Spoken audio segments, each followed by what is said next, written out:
In 2010, Dr. Randall Sell, a professor in the School of Public Health at Drexel University, discovered pages from a manuscript titled The Riddle of the Underworld in the archives of the United States National Library of Medicine. The manuscript was part of an unpublished third book in a trilogy of memoirs written by someone using the pseudonym Jennie June. The memoirs provide a rare first-person account of life as a trans person in the early 20th century, but the mystery of who wrote them has plagued researchers and historians for more than a century. So who was Jennie June? Welcome back to Yesterqueers. My name's Amanda, and I'm a public historian who talks about queer history on the internet. A couple of quick notes. First, today we're talking about an anonymous memoirist named Jennie June, not the Victorian journalist named Jane Cunningham Crowley, who also wrote under the name Jennie June. Our Jennie addresses it in his first book by saying, "The author may be accused of copying the pen name of Mrs. Crowley and the name that he gave himself when undertaking the role of a girl, but I was not conscious of the existence of this pen name until after I had selected Jennie June. In early childhood, I'd called myself Jennie, always my favorite girl's name." And second, I'll be using male pronouns for Jennie. As you just heard in the quote, that's how Jennie described himself in his writing.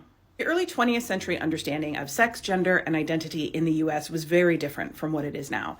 And Jennie, in particular, seems to have seen his femininity as intrinsically linked to his desire for male partners. According to Channing Gerard Joseph, throughout the trilogy, Jennie June makes no distinction between sexuality and gender identity. The Autobiography of an Androgyne, the first book in the trilogy, was published in 1919. And the second book, The Female Impersonators, was published in 1922. Androgyne is a now outdated word that was first used to describe effeminate men in 1587 when theologian Theodore Beza wrote, "What shall I say of these vile and stinking androgynes? That is to say, these men-women with their curled locks." Throughout his writings, Jennie also referred to himself as a fairy, an invert, a girl boy, a psychic hermaphrodite, and a bisexual, by which he meant he was of two sexes. The term transgender, which he would probably use if he were writing today, was not created until 1965. The first book is a more traditional autobiography or memoir, full of personal details, slightly altered to protect his anonymity, and commentary on his experiences. The second focuses more on his genderqueer community, and specifically on Columbia Hall, the gay bar and brothel in the Bowery around which that community was centered. Both books are inscribed or dedicated to Nature's Stepchildren, his name for the community of people living beyond the gender binary. And both seek to broaden the acceptance and understanding of that community through the presentation of scientific, historical, and personal information. Jennie June wanted genderqueer people, especially adolescents, to live in a world where they are treated with compassion and kindness. We either know or can infer that Jennie June was born around 1874 as one of at least 3 children in a New England family that had both the means and the motivation to send him to a private prep school before he went to university. We know that Jennie was raised as a boy but always felt himself to be a girl, and that he asked childhood playmates to call him Jennie. He was heartbroken when he was made to start wearing pants at age 7, as he much preferred the dresses that all young children wore in the late 19th century. Age 18, living on his own and having possibly been expelled from university for being an androgyne, Jennie started seeking medical treatment to cure him of his inversion. He tried every treatment available, from medication to hypnosis to electroshock therapy.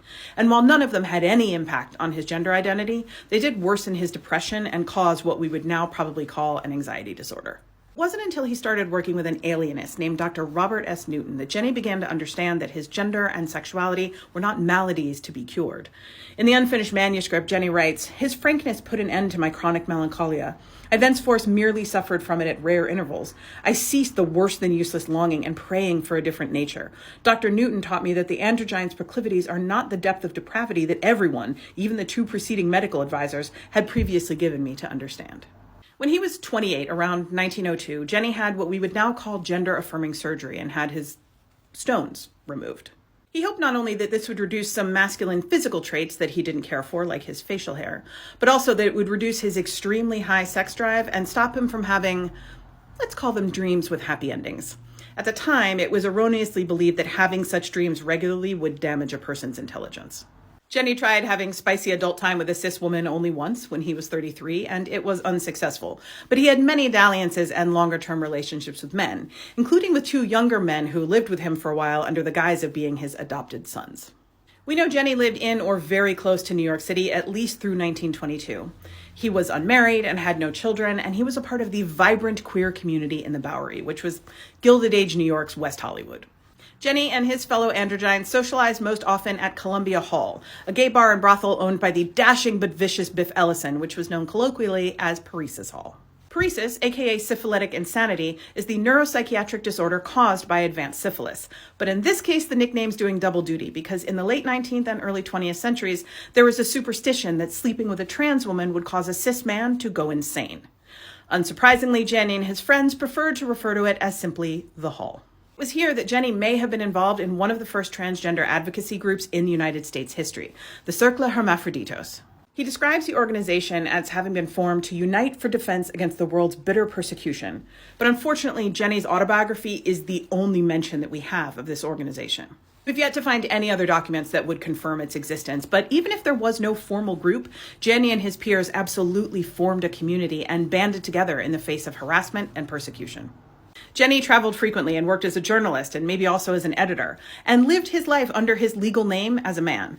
But he also had a complex web of pseudonyms that he used not just to write books and articles, but also love letters and his own journals. In The Female Impersonators, Jennie writes, "On a single day, I have had to sign myself with 4 different names. Always, after writing my signature, I must review it painstakingly to make sure I have put down the proper one. Only once have I made a mistake. I have had to acquire 2 entirely distinct handwritings, the second for my numerous love letters. None were ever written more mushy than those of Jennie June, and I guarded against their ever being traceable to the intellectual and Puritan Ralph Werther, by which name I refer to my everyday self in my books. I have often, within an hour, written letters in the 2 different hands." So who was the person behind Jennie June, Earl Lind, Ralph Werther, and maybe others? We don't know for sure, but scholar Channing Gerard Joseph has made a pretty good case for it being Maury Sabin. Maury Sabin was born in Massachusetts in 1870. He had several siblings, including a sister named Jennie May. He attended Phillips Exeter Academy, which is an all-boys prep school similar to the one that Jennie described attending, and he studied law at Harvard before being expelled after police broke up a jovial all-male gathering in his room. Sabin never married, traveled extensively, and worked as a journalist. In 1914, he published a book of essays that included positive discussions of same-sex attraction and gender diversity. And in 1918, when Jennie June was preparing Autobiography of an Androgyne for publication, Sabin wrote to a friend, "One of these days, if life and health are spared to me, you shall know all about it, for I am preparing the material for a book of confessions." That's it for today. As always, more information, including sources and further reading, is available in the usual place.